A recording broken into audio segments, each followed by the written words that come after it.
Hi, I'm Dr. Kauffman. I'm a chiropractor in Loveland, Ohio, and today we're going to give you 3 tips on how to protect your back while you're gardening.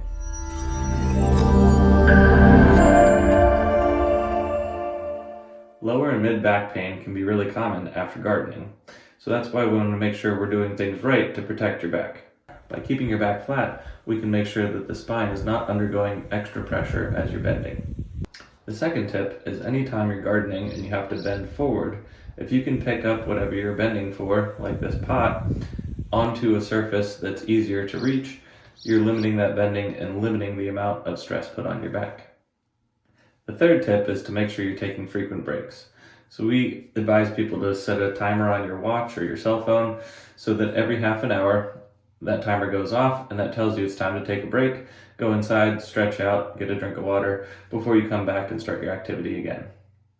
Our bonus tip today is that chiropractic wellness care, which is getting your spine adjusted on a regular basis, can help to keep your back flexible and mobile so that those situations like gardening that might normally flare up your back won't.